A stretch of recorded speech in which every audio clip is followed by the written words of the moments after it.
വിനയ് ഫോർട്ടിന്റെ സണ്ണിയുടെ പെർഫോമൻസ് ഒക്കെ ഉണ്ട്.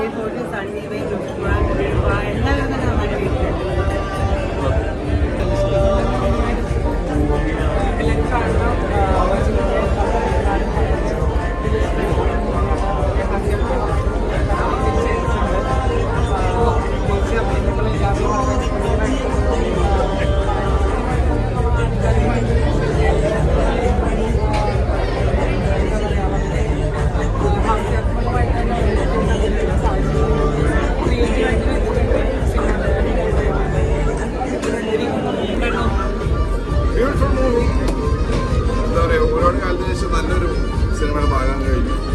ഒരുപാട് സന്തോഷം. എല്ലാവരും അടിപൊളി പെർഫോമൻസ് ആയിരുന്നു. അതിന് ഇദ്ദേഹം പറയേണ്ട കാര്യമില്ല. എല്ലാവരും ഇവിടെ എൻജോയ് ദ മൂവി. എല്ലാവരും തിയേറ്ററിൽ നിന്ന് ഈ സിനിമ കാണണം. മെയ് 10-ാം തീയതി മെയ് 10-ന് don't miss it. Hope you enjoy the music and thank you so much. God bless you all. Vinay ഫോർട്ടിന്റെ സണ്ണിയുടെ പെർഫോമൻസ് ഒക്കെ ഉണ്ടായിരുന്നു. അതായത് വിനയ് ഫോർട്ടിന്റെ സണ്ണിയുടെ ഒക്കെ പെർഫോമൻസ് നമ്മൾ ഒന്നും പറയാനില്ല. ആക്ച്വലി ഇപ്പോൾ നമ്മൾ ഏത് സിനിമയെ കുറിച്ച് നമ്മൾ തന്നെ പറയുന്നത് ശരിയല്ല. നിങ്ങളെല്ലാവരും കണ്ട് ആസ്വദിക്കുക. ശരിക്കും ഓൺലൈൻ ഒരുപാട് ഏരിയ കൊണ്ടുപോയിട്ടുണ്ട്. ബാക്ക്ഗ്രൗണ്ട് സ്കോർ വൈസ് നല്ല രീതിയിൽ വർക്കൗട്ട് ആയിട്ടുണ്ട്. സന്തോഷം. Thank you. Please to watch May 10 don't miss it. അടിപൊളി സൂപ്പർ. വിനയ് ഷോൾഡർ ചെയ്ത മൂവി എന്ന് വേണം പറയാനായിട്ട്. ഭയങ്കര അച്ചട. അതായത് വിനയാണ് അതിൽ ഏറ്റവും നന്നായിട്ട്, വിനയുടെയാണ് കൂടുതലായിട്ടും. സണ്ണി നന്നായിട്ട് ഇതിന്റെ ലുക്മാൻ ഉഗ്രനായിട്ട് അഭിനയിച്ചിട്ടുണ്ട്. രാധികയുടെ ക്യാരക്ടർ ഉഗ്രനായിരുന്നു. അതുപോലെ ദീപ ഭയങ്കര നാച്ചുറൽ ആയിട്ട് ചെയ്തൊരു മൂവിയാണ്. ശരിക്കും ഈ അടുത്ത് വന്ന മൂവീസിൽ ഏറ്റവും ഇഷ്ടമുള്ള മൂവീസിൽ ഒരെണ്ണം ഏതാണെന്ന് ചോദിച്ചാൽ ഞാൻ ഇത് തന്നെ പറയും. നന്നായിട്ട് ചെയ്തിട്ടുണ്ട്. ഭയങ്കര രസമായിട്ട് വീണ്ടും നമ്മൾ ഹിറ്റ് സിനിമകൾ കാണാനുള്ള ഒരു സമയത്തേക്ക് എത്തിയിരിക്കുകയാണ്. ഉഗ്രം മൂവി. വിനയ് ലൈക്ക് അടിപൊളി. ഭയങ്കര രസമുള്ള പടമായിരുന്നു. സെക്കൻഡ് ഹാഫ് ഒക്കെ പ്രത്യേകിച്ച് വിനയേട്ടന്റെ പെർഫോമൻസ് ഭയങ്കര രസമായിരുന്നു. കണ്ടിരിക്കാൻ തോന്നുന്നു. നല്ല പടം. ഒരു കോമഡി മൂഡാണ്. സറ്റയർ എന്ന് പറയാൻ പറ്റില്ല. കുറച്ചൊരു ഇങ്ങനത്തെ ഒരു സാധനമാണ്. എന്താ പറയുക, നമ്മൾ ഗ്രാമങ്ങളിലൊക്കെ അങ്ങനെ കാണുന്ന പടങ്ങളുണ്ടല്ലോ. കുറെ ഡിഫറെന്റ് ക്യാരക്ടേഴ്സും ഒക്കെ ആയിട്ട് നല്ല രസമായിരുന്നു. എന്തായാലും ഇഷ്ടപ്പെട്ടു. ഭയങ്കരമായിട്ട് ഇഷ്ടപ്പെട്ടു. പെരുമാനി മജുഖാന്റെ നമ്മളപ്പൻ കണ്ട് മജുഖാനെ കുറിച്ച് പ്രത്യേകിച്ച് പറയേണ്ടതില്ല. പെരുമാനി എന്നുള്ള സിനിമ ഒരു പെരുമാനി എന്നുള്ള ഗ്രാമത്തിന്റെ തികച്ചും നമ്മൾ ഇതുവരെ കണ്ട് പരിചിതമില്ലാത്ത ഒരു കഥാപശ്ചാത്തലവും കഥാപാത്രങ്ങളും കളറും അതുപോലെ തന്നെ കഥാപാത്രങ്ങൾക്കൊക്കെ എല്ലാ ക്യാരക്ടറുകൾക്കും ഒരു പ്രത്യേകതരം കളർ ചാർട്ട് നൽകുകയും ആ ഒരു കളറിന്റെ സ്വഭാവം തന്നെ സിനിമയ്ക്ക് ആകമാനുണ്ട്. എല്ലാവരും സിനിമ കണ്ട് ആസ്വദിക്കാൻ പറ്റുന്ന വളരെ മികച്ച രീതിയിൽ ക്യാൻവാസിൽ മജുക്ക് ഒരുക്കിയ ഒരു സിനിമയാണ്.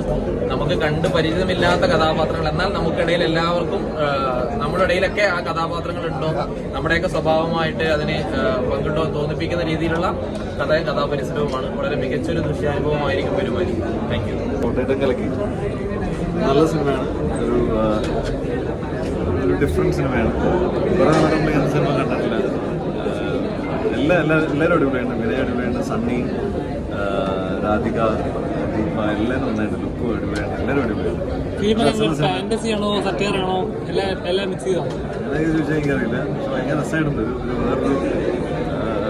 വേറൊരു പ്രമൈസ് അടിപൊളിയുണ്ട്. പഴയ പൊന്നുടേടം താറാവും ഉണ്ടാകുന്ന വിശേഷങ്ങളൊക്കെ ഇപ്പോൾ അടുത്ത് കണ്ടിട്ടുള്ള നല്ല രസമുള്ള സിനിമ.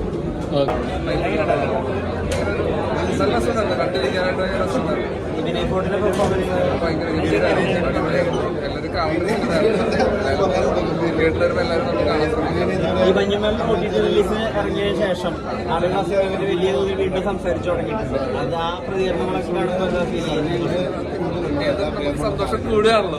ഓൾറെഡി നമ്മള് എല്ലാവരും കണ്ടോ ഇഷ്ടപ്പെട്ടു. കണ്ടവരെ തന്നെ വീണ്ടും കാണുന്നത് മഞ്ഞുമൽ. എന്തായാലും 10-20 കോടിയൊക്കെ അവിടെ എല്ലാവരും കണ്ടിട്ടുണ്ടാവുമല്ലോ. അവര് തന്നെയാണ് വീണ്ടും കാണുന്നത്. പുതുതായിട്ട് കാണുന്ന ആൾക്കാർ OTT കണ്ടിട്ട് തിയേറ്ററിൽ എക്സ്പീരിയൻസ് കിട്ടുന്നുണ്ടെന്ന് അറിയുന്നതിൽ ഭയങ്കര സന്തോഷം. അതിനിപ്പോ കുറച്ച് ഇഴകി പരിശോധിക്കാനൊക്കെ തുടങ്ങിയിട്ടുണ്ട് ആളുകൾ. അതൊക്കെ ശ്രദ്ധിക്കാറ്. അത് കുഴപ്പമില്ല. പരിശോധിച്ചോളൂ. നമുക്ക് പൈസ കിട്ടിയ ആൾക്കാരെയാണ് ഇഷ്ടമുള്ളത്. ഇനി പരിശോധിക്കണം. ഒരു കുഴപ്പമില്ല. ശരി.